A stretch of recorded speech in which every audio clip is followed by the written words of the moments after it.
Bismillahirrahmanirrahim. Assalamualaikum warahmatullahi wabarakatuh.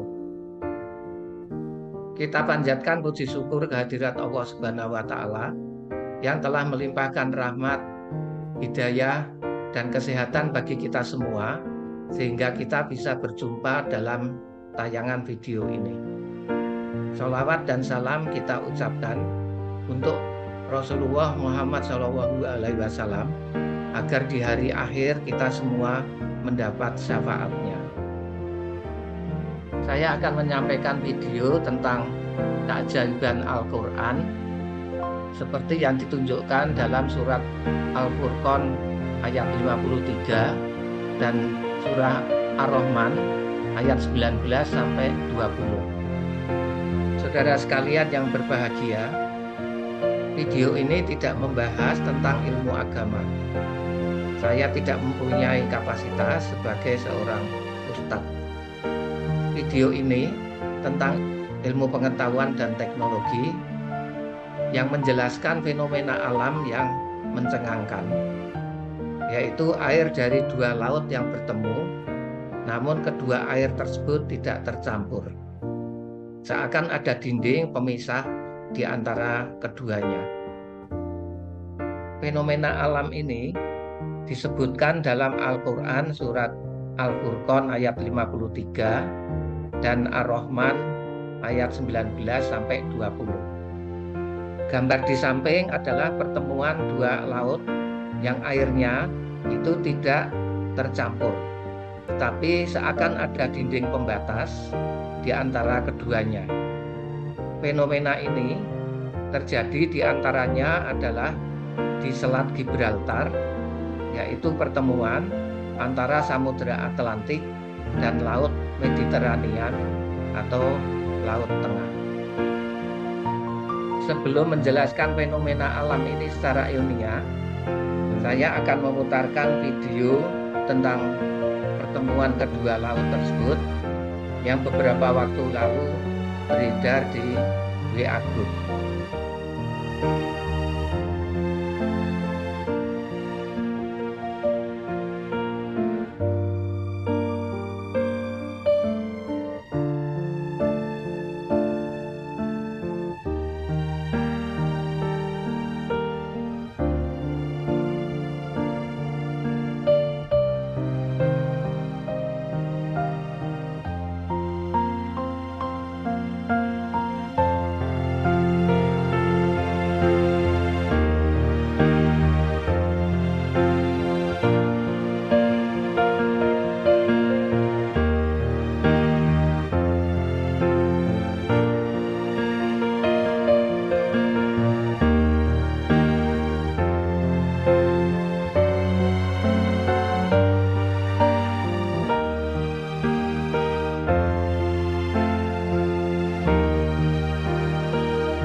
Quran surat Al-Furqan ayat 53 dan Ar-Rahman ayat 19 dan 20. Saudara sekalian yang berbahagia, itulah tadi video yang menunjukkan adanya dinding pemisah sehingga air laut Samudra Atlantik tidak tercampur dengan air Laut Tengah atau Laut Mediterania. Lapis pembatas tersebut dikenal dengan Holocline yang ditemukan oleh Jacques-Yves Cousteau pada abad ke-20.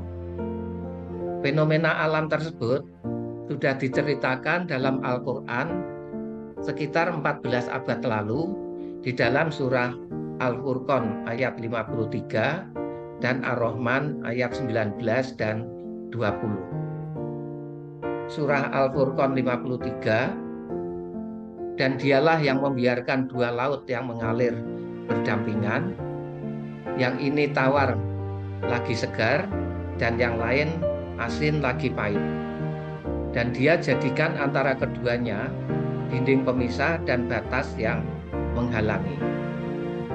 Kemudian surah Ar-Rahman ayat 19 dan 20, dia membiarkan dua lautan mengalir yang keduanya kemudian bertemu. antara keduanya ada batas yang tidak dilampaui masing-masing.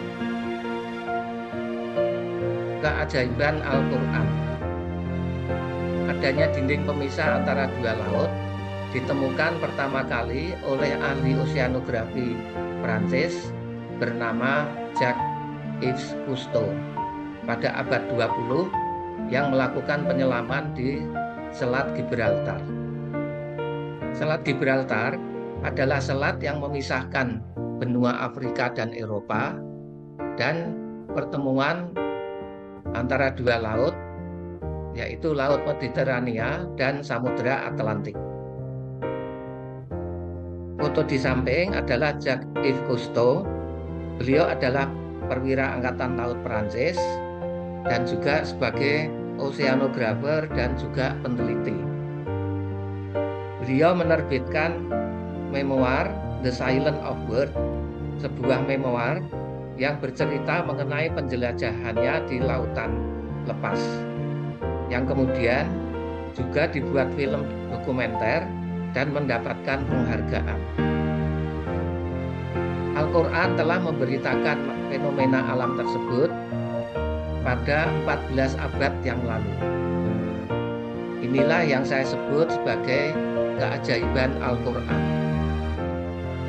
Tidak mungkin di masa itu, di mana transportasi masih terbatas, hanya menggunakan onta, Nabi Muhammad bisa tahu adanya fenomena aneh tersebut.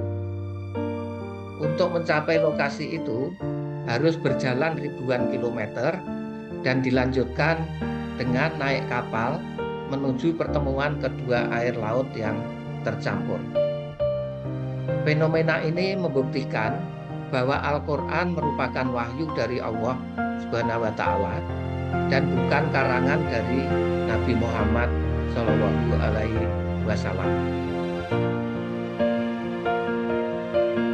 Selat Gibraltar. Selat Gibraltar menghubungkan Samudra Atlantik dan Laut Tengah atau Laut Mediterania. Jarak dari Mekah sekitar 4.800 km dan pada waktu itu transportasi hanya menggunakan onta. Jarak dari Mekah ke Selat Gibraltar itu kira-kira sama dengan jarak dari Sabang sampai Papua pada perbatasan dengan Papua Nugini. Gambar berikut menunjukkan lokasi dari Selat Gibraltar. Ini adalah bola dunia. Ini adalah Samudra Atlantik yang sangat luas. Sedangkan ini adalah Laut Mediterania atau Laut Tengah yang relatif sempit dibandingkan dengan Samudra Atlantik. Kedua laut ini dihubungkan oleh Selat Gibraltar di sini. Jadi kalau kita lihat gambar di samping, ini adalah Selat Gibraltar, kemudian ini adalah Mekah. Jarak antara keduanya, kalau kita tarik garis lurus dengan menggunakan peta Google Earth, itu sekitar 4.800 km. Dengan jarak yang begitu jauh dan transportasi hanya menggunakan onta, sulit kondisi pertemuan dua laut bisa diketahui oleh Nabi Muhammad dan kemudian menulisnya dalam Al-Quran. Berikut saya jelaskan secara ilmiah mengapa ada dinding pembatas antara air Samudra Atlantik dan air dari Laut Mediterania. Samudra Atlantik sangat luas yang mencakup sampai kutub utara dan kutub selatan. Sedangkan Laut Mediterania relatif sempit yang dikelilingi oleh benua Eropa, Asia, dan Afrika. Dalam gambar ini, benua Afrika dan di sini Arab berwarna coklat yang menunjukkan banyak gurun pasir dengan suhu yang tinggi atau panas. Samudra Atlantik suhu rendah. Karena suhu rendah, penguapannya kecil dan salinitas air laut rendah. Di samping itu, rapat massa atau berat jenis air laut juga rendah.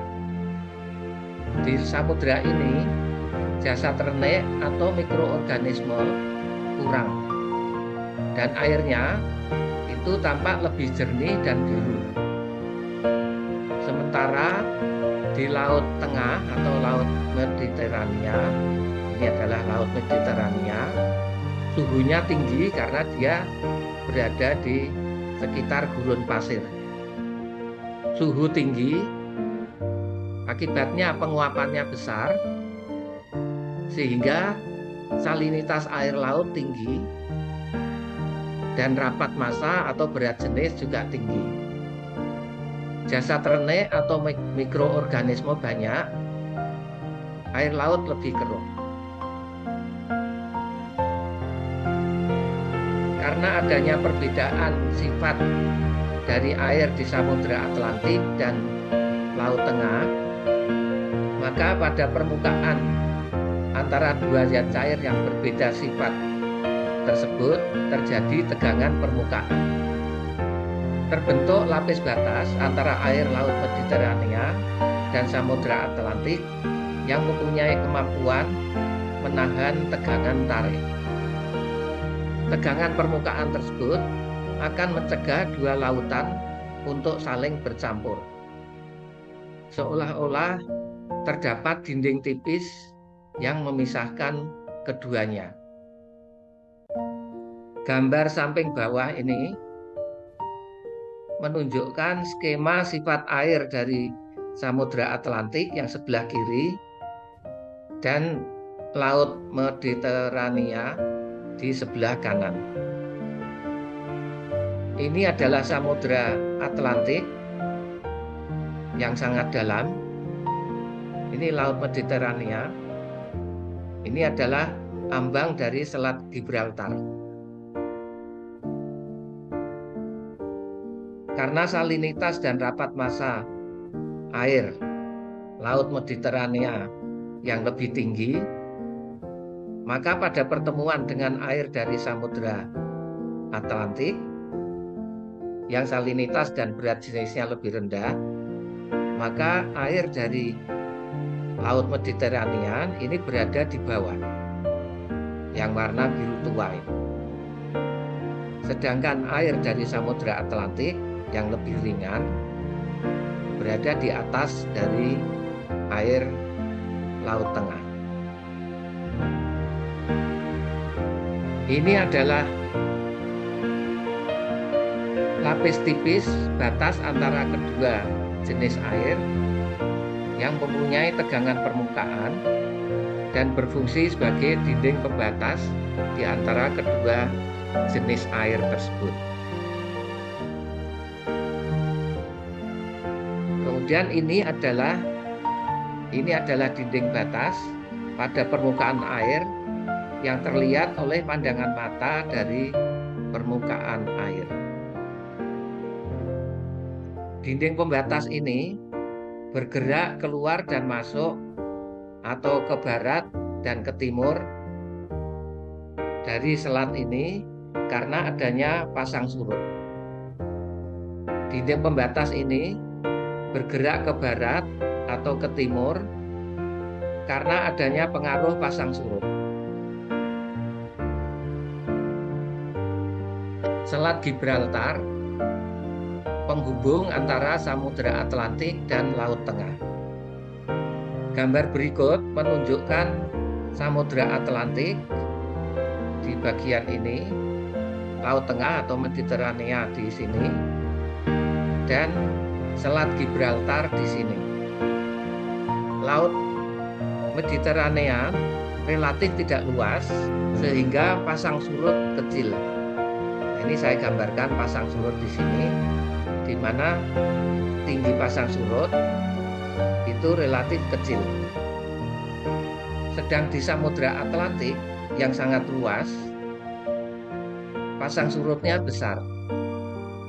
Dengan adanya perbedaan pasang surut di Samudra Atlantik dan Laut Tengah ini, maka akan terjadi arus di Selat Gibraltar. Dari Samudra Atlantik ke Laut Tengah dan kemudian balik lagi dari Laut Tengah ke Samudra Atlantik.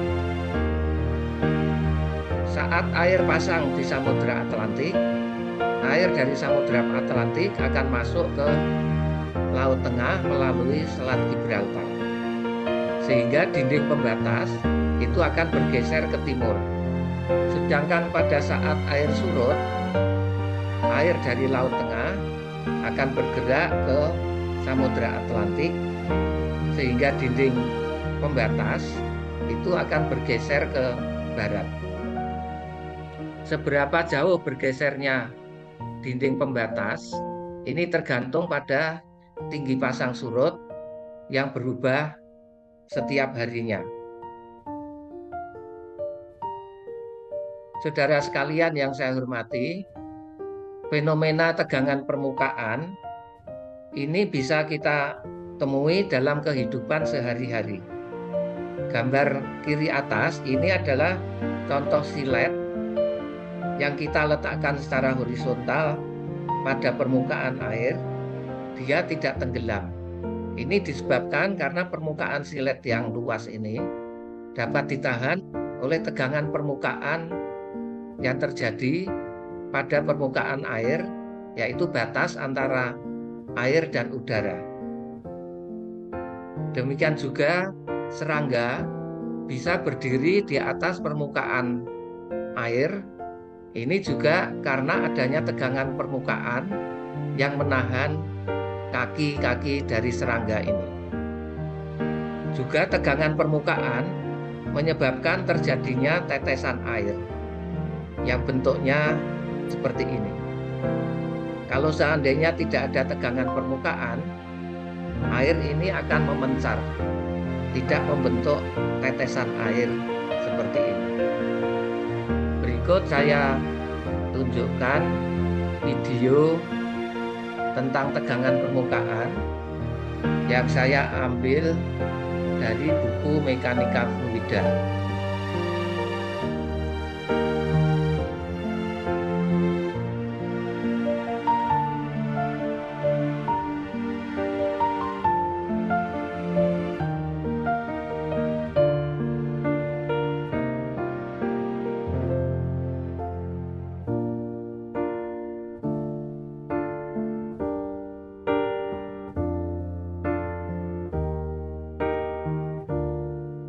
Saudara sekalian yang saya hormati, saya kira ini yang bisa saya sampaikan. Semoga bermanfaat. Semoga bisa memberikan pencerahan bagi kita semua bagaimana penjelasan secara ilmiah adanya lapis atau dinding pemisah antara dua air laut yang mempunyai sifat berbeda. Fenomena tersebut ditemukan oleh ilmuwan Prancis Jacques Cousteau pada tahun 1950-an atau pada abad 20, dan fenomena tersebut telah dijelaskan dalam Al-Quran 14 abad yang lalu. Sebelum kita akhiri, mohon jangan lupa